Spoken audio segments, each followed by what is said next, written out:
Hi everyone, this is Connie from EasyVideoCrochet.com, and today I want to show you how to do a crab stitch along the edge of one of your projects. This is just a little baby dish washcloth that I made, and I want to put a crab stitch edge on it.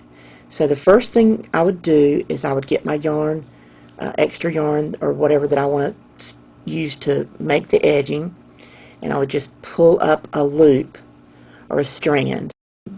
Now the thing about crab stitch is normally when you crochet and we'd do a border, we'd be going this way, but with crab stitch you actually go back the opposite way. So we're doing a single crochet, but we're doing it backwards is basically what we're doing. So I'm going to yarn over and just pull up and just chain one before I start doing my crab stitch. And like I said, this is very awkward at the beginning. Anyway, we're going to go along this edge, and I'm going to go under both of these V's from the edge of this dishcloth. So the next place that we're going to go, and I'm going to do a single crochet, is I'm going to go under those V's, but I'm going backwards. Okay, and I'm yarning over, and I'm pulling up a loop, and then I'm going to yarn over and go through both like a single crochet. The next one, go under again backwards, go back the opposite way, and I know it looks really funky. Yarn over, pull up a loop, yarn over, pull through two. Now that I've gotten started, I can let go of my tail yarn. I'm not going to miss it. Again, we're going to come around just like this. Bring your hook around like this and go under those two loops, yarn over, pull up a loop, yarn over, pull through two. And it's just it gets easier as you go, but at first it really does feel very awkward. And it's good to do this sort of loose. It's real easy to crochet too tight with crab stitch. So you don't want to go too tight.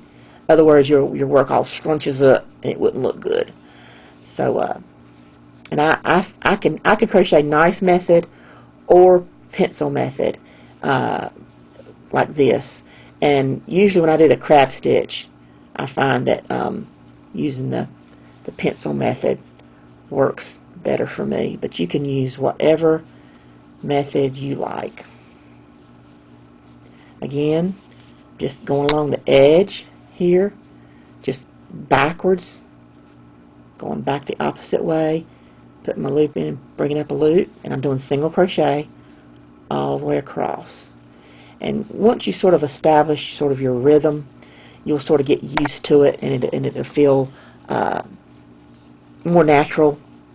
It won't ever feel really natural because it feels really weird, but it'll become more natural. And I really like using this crab stitch border on dishcloths or pot holders along the edge of a baby jacket.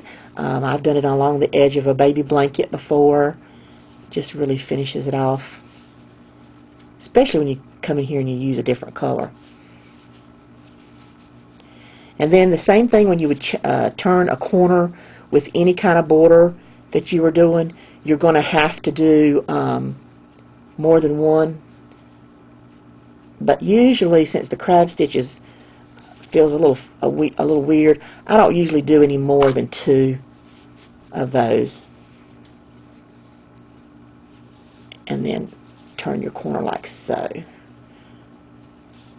So going back the opposite way. Okay, I've done enough here that I think you can see what I've done. And you can see what that gives you is this nice little little bumps all along the edge. And it's actually pretty from the other side. Some people think it's prettier from the other side too. But it gives you these nice little textured, until you do it the first time you won't know what I mean, but it gives you these little bumps along the edges and just really adds a lot to it. And then you see my bumps coming right around the corner.